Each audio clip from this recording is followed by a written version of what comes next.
इस कहानी की शुरुआत में हमें 250 साल पहले ले जाया जाता है और वहाँ पर हम देखते हैं कि सभी लोग ना हँसी-खुशी चल रहे होते हैं सड़कों पे और अपने घरों के बाहर घूम रहे होते हैं कि अचानक से एक ज़ोरदार बिजली की कड़कने की आवाज़ आती है। सभी लोग हैरानी से फिर आसमान की तरफ देखते हैं जहाँ पे एक बड़ा सा डायमेंशन गेट खुल रहा होता है और वहाँ से कुछ प्राणी बाहर निकल के आ रहे होते हैं जिसे हम डीमंस कहते हैं। और वहाँ से वो प्राणी बाहर निकलते ही तुरंत लोगों पे हमला शुरू कर देते हैं और उनको मारना काटना शुरू कर देते हैं। वो कुछ नहीं देखते कि कौन बच्चा है कौन बुजुर्ग है, कुछ नहीं, बस वो लोगों को गाजर मूली ककड़ी की तरह काट रहे होते हैं। और वो डीमंस ऐलान कर देते हैं कि हम इस धरती को कब्जाने आए हैं और जो भी हमारे खिलाफ खड़ा होगा उन सबको हम ऐसे ही काट डालेंगे। तो ऐसे हालातों को देखते हुए मुरिम की जो ऑर्थोडॉक्स अलायंस होती है वो एक डीमन एक्सटर्मिनेशन स्क्वाड खड़ी करती है उनसे लड़ने के लिए, पर वो इतने कमज़ोर होते हैं कि वो उनके खिलाफ 3 दिन भी नहीं लड़ पाते और वो सब के सब मारे जाते हैं। सिर्फ 1 साल में ही डीमंस धरती की आधी पॉपुलेशन को ख़त्म कर देते हैं और फिर थक हार कर मुरिम्स की ऑर्थोडॉक्स और अनऑर्थोडॉक्स अलायंस अपने बचे कुचे वॉरियर्स को इकट्ठा करती है और एक last line of defence create करती है, पर वो भी 10-15 दिन से ज़्यादा टिक नहीं पाते। और फिर जो बचे कुचे वॉरियर्स वगैरह होते हैं उनको डीमंस अपना स्लेव बना के अपने साथ ले जाते हैं और उनमें से एक होता है अपना एमसी। उसके ऊपर काफ़ी सारे एक्सपेरिमेंट और उसकी ब्रेन वॉशिंग करी जाती है और इस तरह उसे फिर डीमन आर्मी में शामिल कर लिया जाता है और वो डीमन आर्मी के साथ मिलकर दूसरे डायमेंशन पे अटैक वगैरह करता है। और ऐसे ही कई साल गुजर जाते हैं और 75 साल बाद उसके सारे ट्रैक रिकॉर्ड को देख के उसे डीमन आर्मी का कमांडर बना दिया जाता है। कुछ और सालों बाद एमसी की मेमोरी वापस आने लगती है और वो डीमन किंग के खिलाफ एक रेबेलियन शुरू करता है, पर वो रेबेलियन भी ज़्यादा दिन टिक नहीं पाता और डीमन किंग उसे बड़े आराम से हरा देता है। और फिर वो ज़ोर ज़ोर से हंसते हुए बोलता है कि तुम इंसानों का सबसे बड़ा इंस्टिंक्ट होता है सर्वाइव करना, तुम जिंदा रहने के लिए कुछ भी कर सकते हो और तुमने इतने सालों के लिए ये करा भी, तो अचानक से ऐसा क्या हो गया कि तुमने मेरे पे अटैक कर दिया।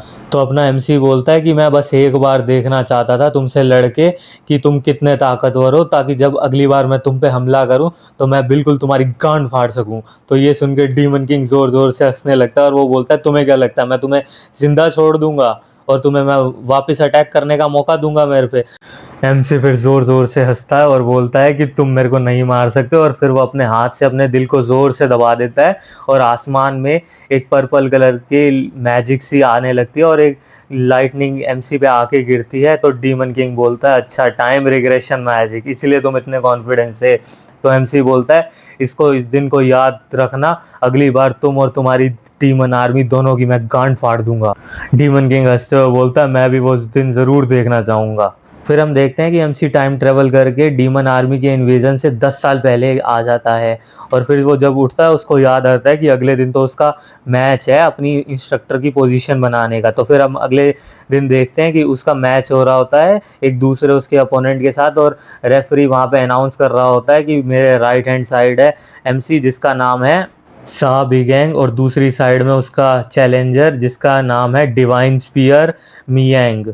और ये उसका जो अपोनेंट होता है वो एमसी को उकसाते हुए बोलता है मुझे तो लगा था रात को जो बिजली कड़की थी उसकी डर की वजह से तुम आओगे ही नहीं। एमसी फिर हंसता है और उसे बोलता है कि मैं ना तुम्हें एक ऐसे फ्यूचर की स्टोरी बताता हूँ जहाँ पे आज के दिन एक बंदा लड़ाई कर रहा होता है जिसके पास उसकी इनर पावर नहीं होती और वो आज के दिन हार जाता है अपनी इंस्ट्रक्टर की पोजीशन और फिर जो उसके साथी वगैरह होते हैं वो उसका बहुत काफ़ी ज़्यादा मजाक उड़ाते हैं और उससे छोटे मोटे काम वगैरह कराते हैं, उसको काफ़ी ह्यूमिलेट करते हैं। तो उसका अपोनेंट बोलता है ये क्या बकवास कर रहे हो। तो एमसी बोलता है इस दिन का मैंने काफ़ी सदियों से इंतज़ार करा था, तो सुअर की शक्ल के मेरा टाइम वेस्ट मत कर और जल्दी आ। तो वो इस बात से गुस्सा हो जाता है और बोलता है तेरी इतनी हिम्मत, और वो एमसी अपने स्पीयर के साथ चार्ज कर देता है पर एमसी बिल्कुल उसको आराम से डॉज कर लेता है और ये देख के वो बिल्कुल हैरान हो जाता है। वो बोलता है इसके पास तो एनर्जी भी नहीं है, इसने ये कैसे कर लिया। और फिर वो गुस्से में उछलता है और एमसी पे एक और बार हमला करने की कोशिश करता है, पर इस बार एमसी उसे डॉज नहीं करता, वो उल्टा अपने राइट हैंड से एक फायरबॉल चैंट करता है और उस पर दे मारता है। उससे वो जल जाता है और वो चिल्लाने लग जाता है पानी पानी, जल्दी से कोई पानी लाओ। और इस तरह एमसी बिल्कुल ही बिना किसी दिक्कत के आराम से जीत जाता है और ऑडियंस में खड़े लोग भी बिल्कुल हैरान हो जाते हैं। तब एमसी अपने मास्टर की तरफ बाव करके कहता है कि इसको कहते हैं फायरबॉल मार्शल आर्ट। इतने में वहाँ पे जो स्टूडेंट्स वगैरह होते हैं वो आपस में बातचीत कर रहे होते हैं, ये क्या था, ये कौन सा मार्शल आर्ट था यार। और वहाँ के जो इंस्ट्रक्टर होते हैं वो भी आपस में ये सब देख के हैरान हो रहे होते हैं, और उनमें से एक चिल्लाता है ये क्या बकवास था। पर इतने में जो उनका सीनियर इंस्ट्रक्टर होता है ना, वो एमसी को बोलता है कि कॉन्ग्रेचुलेशन इंस्ट्रक्टर साहब बीगांग, तुमने ये डुअल जीत ली है, पर हमें तो लगा था तुम अपनी इंटरनल एनर्जी यूज नहीं कर सकते। तो वो कहता है मैं सिर्फ लकी था कि कुछ दिन पहले मैं वॉक पे निकला था, वहां पे मेरे को एक हर्ब दिखी थी, तो वो मैंने खा ली थी, तो उसकी वजह से मैं अपनी इंटरनल एनर्जी फिर से यूज कर सकता था। और इतने में दूसरा जो वहाँ इंस्ट्रक्टर होता है वो चिल्ला पड़ता है ये क्या बकवास कर रहे हो, क्या तुमने हमें चूतिया समझ रखा है। वो बोलता है कि तुम्हें जो समझना है समझो, मेरे को इससे कोई परवाह नहीं है। वो इंस्ट्रक्टर चिल्ला के बोलता है क्या, ये क्या बकवास कर रहे हो तुम। वो बोलता है फिर कि मैंने क्या डुअल में कोई चीटिंग वगैरह करी है, मैं अपनी डुअल अच्छे से सही तरीके से जीता हूँ, इसमें तुम्हें दिक्कत क्या है। इतने में जो वो सीनियर इंस्ट्रक्टर होता है वो दूसरे इंस्ट्रक्टर को शांत करके बोलता है कि तुम शांत रहो। और वो साहब बिगांग को बोलता है हाँ तुमने ये डुअल जीत ली है। पर साहब बिगांग उसे इंटरप्ट करके बोलता है कि मैं आपसे एक रिक्वेस्ट करना चाहूंगा कि मुझे ऑफिशियल इंस्ट्रक्टर बनने का प्रमोशन का टेस्ट लेना है। और फिर वो सीनियर इंस्ट्रक्टर को अपनी रिस्पेक्ट पे करके वहां से चला जाता है। और नेक्स्ट सीन में हम देखते हैं कि साहब बिगांग एक रूम में एंटर कर रहा होता है कि इतने में उसे पीछे से आवाज आती है कि क्या हुआ, तुम ऐसे सडनली अपनी इंटरनल एनर्जी कैसे यूज कर सकते हो, ऐसा क्या करा तुमने। और वो जो आदमी उससे ये पूछ रहा होता है वो स्प्रिंग एकेडमी का पेविलियन मास्टर जिन बेक होता है, और ये एकेडमी का फिजिशियन होता है। इतने में साहब बिगांग कहता है कि ये सिर्फ एक लक था। वो बोलता है नॉनसेंस, क्या तुम नहीं जानते मैंने इतने सालों से तुम्हारे लिए क्या क्या ट्रीटमेंट करी है, मैंने एक हर तरीका इस्तेमाल करा जिससे मैं तुम्हारी इंटरनल एनर्जी वापस ला सकूं, और अगर ये इतनी आसानी से फिक्स हो सकता तो मैं कितना बेकार फिजिशियन हूँ। और ये कह के वो रोने लगता है। वो बोलता है मैं कितना शर्मिंदा हूँ, मैं तुम्हारा सामना भी नहीं कर सकता, मुझे माफ कर दो।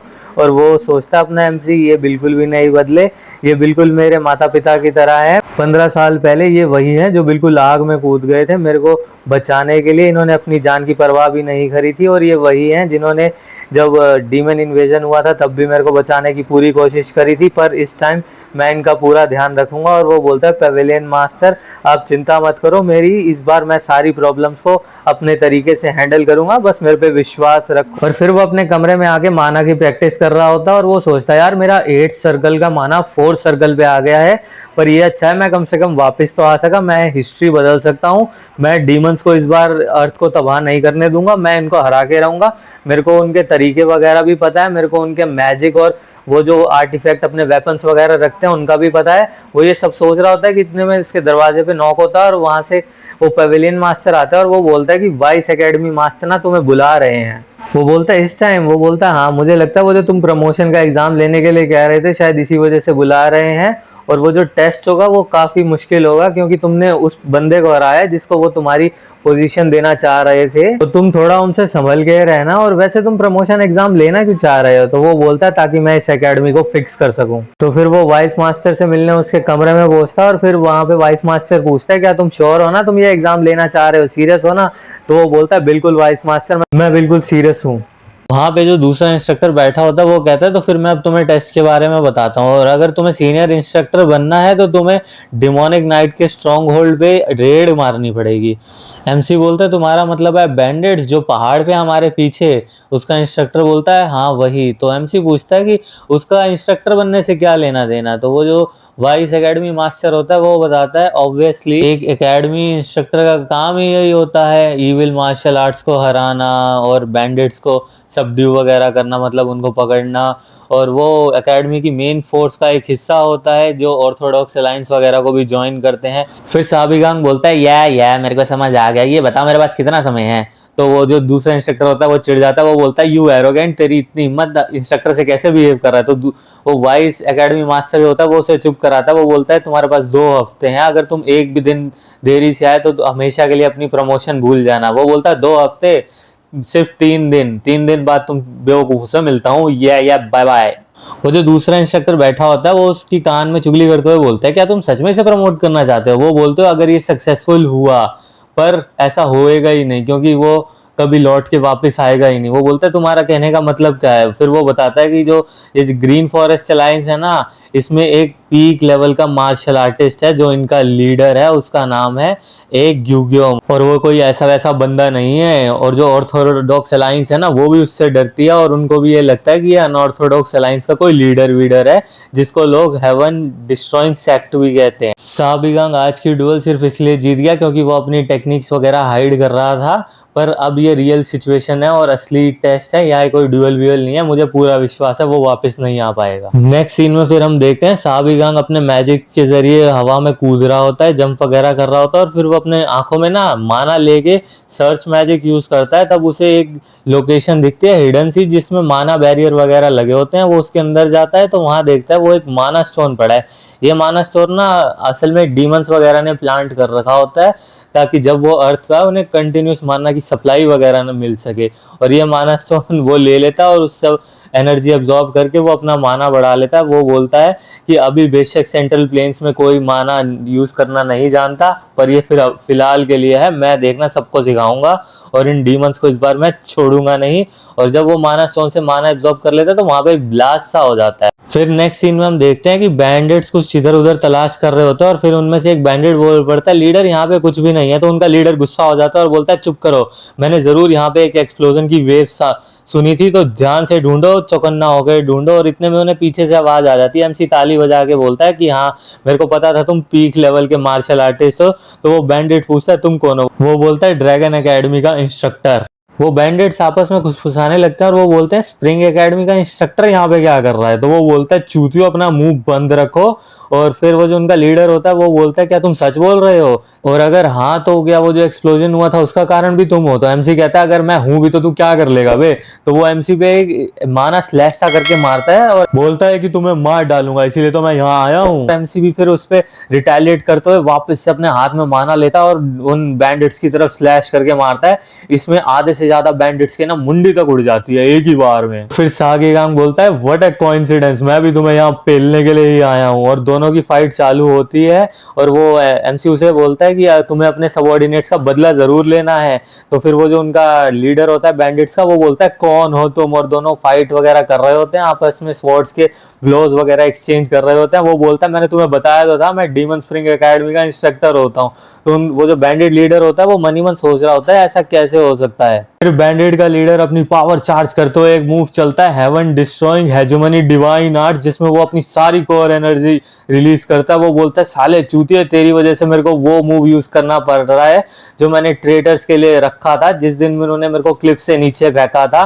तो एमसी बोलता है तुम्हें किसने कहा था ये यूज करने के लिए? मुझे किसी विलेन की साइड स्टोरी सुनने में कोई इंटरेस्ट नहीं है। फिर एमसी अपना मैजिक यूज करके उसके पैर जमा देता है अपनी फ्रीजिंग वेव से और एस्ट्रल चेन से उसके दोनों हाथ बांध देता है। तो वो बैंडिट का लीडर हैरान हो जाता है। वो बोलता है ये क्या है, ये कौन सी सॉर्सरी यूज कर रहे हो, क्या तुम डिमोनिक कल्ट से हो गया? वो बोलता है ये कोई सॉर्सरी नहीं, ये मैजिक है। बैंडिट का लीडर चिल्लाते हुए बोलता है तू चूती है, तेरी वजह से मेरे को ऐसी चूतिया जगह पे मरना पड़ेगा। तो वो एमसी बोलता है क्या तुम्हें कोई रिग्रेट्स वगैरह है क्या? वो बोलता है हाँ मैं अपना बदला नहीं ले पाया उन बास्टर्ड से जिसने मेरे स्टूडेंट्स को मैनिपुलेट वगैरह करा था और मेरा जो रास्ता था हेवन डिस्ट्रॉइंग सेट का वो बर्बाद करके रख दिया था। मैं इतने सालों तक अपनी कोर एनर्जी वगैरह स्टोर कर रहा था बदला लेने के लिए, पर तेरी वजह से मैं नहीं ले पाऊंगा। एमसी जोर से हंसते हुए ताली बजा के बोलता है बस इतना, ऐसा ही होना चाहिए, रिवेंज धीरे धीरे और आराम से लेना चाहिए। वो बैंडिट का लीडर गुस्सा हो जाता है क्या तुम मेरा मजाक उड़ा रहे हो? तो तुम्हारे जैसा बच्चा जो कंफर्टेबली ग्रो करा उसे क्या पता? तो एमसी को गुस्सा आ जाता है। वो बोलता है कंफर्टेबली, तुम्हें क्या लगता है मैं जहां हूं ऐसे बिल्कुल कंफर्टेबली पहुंचा हूं? 200 साल की मेहनत लगी है मेरी। तो एमसी फिर गुस्से में उसका मुंह पकड़ लेता है और बोलता है मैं भी तुम्हें वो 200 साल की हेल्थ दिखाता हूं। और वो मैजिक यूज करता है। तो दोस्तों इस वीडियो के लिए इतना ही, मिलते हैं आपसे नेक्स्ट वीडियो में। तो भूले बिना इस वीडियो को लाइक कीजिएगा, चैनल को सब्सक्राइब कीजिएगा और घंटी वाले आइकन को ऑल पे कर दीजिएगा। सायोनारा दोस्तों।